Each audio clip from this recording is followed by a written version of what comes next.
Our days are filled with a constant stream of decisions. Most of them are mundane, but some are so important that they can haunt you for the rest of your life. A study from Columbia University found that we're bogged down by more than 70 decisions a day. The sheer number of decisions that we have to make each day leads to a phenomenon called decision fatigue, whereby your brain actually tires like a muscle.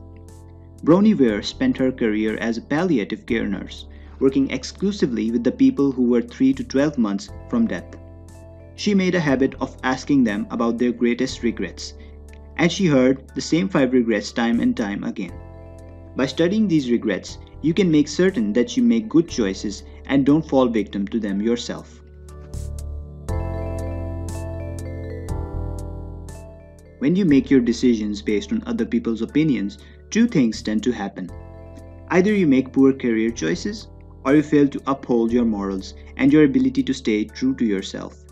The best way to avoid falling prey to the opinions of others is to realize that other people's opinions are merely just opinions. Regardless of how terrible or great they think you are, that's only their opinion. It does not have to become your reality. True self-worth comes from within.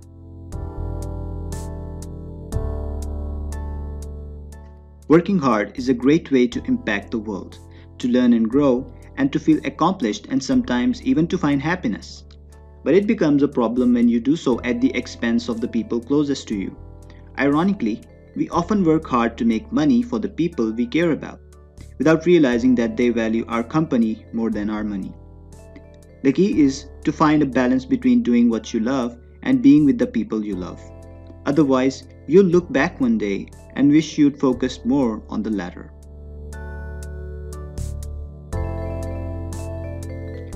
We're often taught as children that emotions are dangerous and that they must be bottled up and controlled. This usually works at first, but boxing up our feelings causes them to grow until they erupt. The best thing you can do is to put your feelings directly on the table. Though it is painful to initiate, but it forces you to be honest and transparent. For example, if you feel as though you don't make enough money at work, schedule a meeting with your boss and propose why you think you're worth more. As a result, he will either agree with you and give you a raise or disagree and tell you what you do need to do to become more valuable. On the other hand, if you do nothing and let your feelings fester, this will hinder your performance and prevent you from reaching your goal.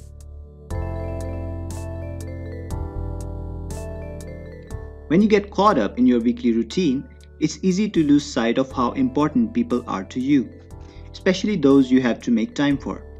Relationships with old friends are among the first things to fall off the table when we're busy. This is unfortunate because spending time with friends is a major stress buster. Close friends bring you energy, fresh perspectives, and a sense of belonging in a way that no one else can.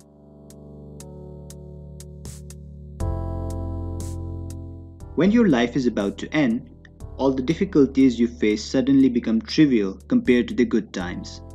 This is because you realize, more often than not, that suffering is a choice and you can always choose to be happy.